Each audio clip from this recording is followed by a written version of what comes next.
Hey, what's up, everybody? I'm here with my bro Sean. Today we're going to give you 5 secrets to boost your creativity. Stick around, we're going to get right into it.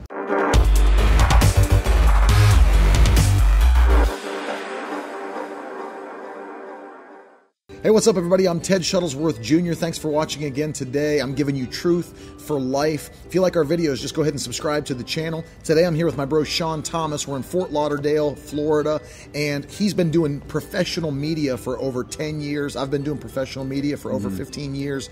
And today, we want to take a moment and just give you some tips and 5 secrets to boost your creativity wherever you might be working. So secret number 3 is brainstorming. Do not ever throw away the brainstorming process. There is no such thing as a bad idea. We just call them bridge ideas because a lot of times a bad idea will take you to a good idea. So don't throw things away immediately when you don't like it. Log everything that you think of, log every concept, every idea. Get people to help you to throw out ideas and say, hey, what do you guys think we should be doing? Log it all and then allow those ideas to take you to what actually will be the good idea for the project. You know, oftentimes I find this, a lot of people, they come to me and they say, how can I determine for myself what is a good idea and what is a bad idea? And one of the things that I've learned is this, is that when it comes to being in the creative process, the brainstorming process, if an idea pops into my mind, and it's one of those ideas that I can't get away from after a week, maybe 2 weeks, even 3 weeks, which for some people that might seem like forever.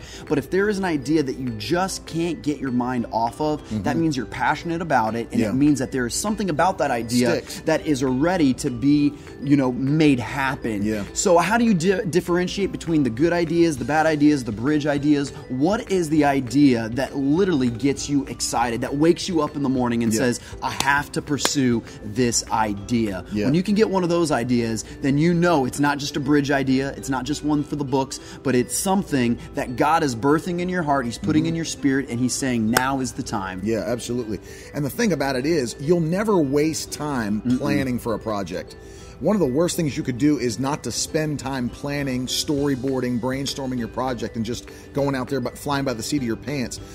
Preparation time is never lost time. Never. Plan, storyboard, brainstorm, and it'll cause your project to go to the next level. And the next secret that will boost your creativity is focus with creativity is far greater than abstraction with complexity. You say, Sean, what do you mean? It's simply this. The word simple. It's that most ideas that are successful are built off of being simple. In our day and age, in our mind, in the world today, we're all about more. How can I fit more in? How can I add, more graphics into my project? How can I add more video edits and video cuts into my project? How can I put in there more scores and songs and different things, and before you know it, you've got such a complex project that you completely miss the mark. And the thing is we have to be willing to be disciplined, or to discipline ourselves to be simple. Less is more, and that's what allows us to be able to use our gifts to bring people from one place to the next. Absolutely. And when you look at your project, it should easily and quickly communicate the goal, and it should also let people know immediately what you want from them. So let's say, for example, you're building a postcard to be used for a conference or something like that. When they look at the card, they should easily be able to tell what it is, when it is, and what step you want them to take, what we call a call to action. Do you want them to register online? Do you want them to call your church to register? That should be easily, within 3 seconds, they should be able to know what it is and what you want them to do.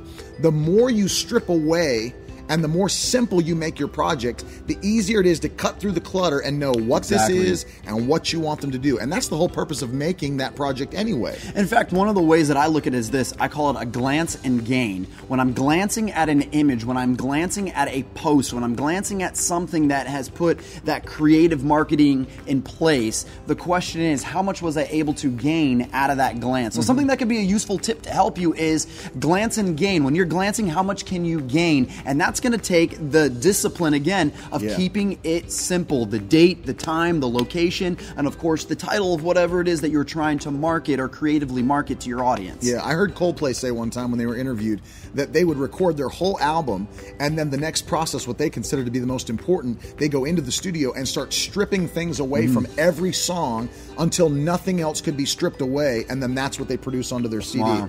And so simplicity has power. And the fifth secret to boost your creativity is this concept of the creativity of community. It is so important to get feedback from other people on everything you're doing. Don't just get an idea, create your idea, and pop it out. Show it to people ahead of time. Get some feedback. Can they read what you did? Are your fonts not legible?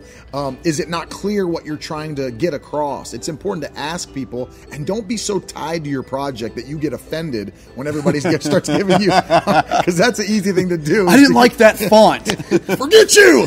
That's an easy thing to do. I worked 8 hours on this. It's easy to get mad when people don't like your work, but Sean made a great point earlier this afternoon. We were talking about looking not for necessarily feedback on your style. Well, typically, what the rule of thumb is this: is we call it the 80-20 rule, and it's basically this: is 80% of the feedback good or negative, and is the remaining 20 the good or negative? If 20% of the people are being very critical of your project, then you need to fight for your project and say, hey, you know what? This project, just because 2 out of 100 people, I know that's a slim 20%, maybe 20 out of 100 people don't like it, then that's not something to rule out. But if the 80%, in other words, if the majority is like, man, this is awesome, then that is good feedback. But again, you can't be offended that if you get some kind of negative feedback. At the end of the day, I love negative feedback. Yeah, I do too. Negative feedback causes me to go back in on that project and refine and refine and refine. And typically, whenever I get negative feedback and I'm refining, I'm learning something new, I'm seeing something different, and it's causing me actually to become more creative than if I hadn't done it otherwise. That's right. Actually, I'll shoot my projects to guys like him or other friends that I have that are creative, and I always ask them. I never want to hear what they like about it. I want them to tell me.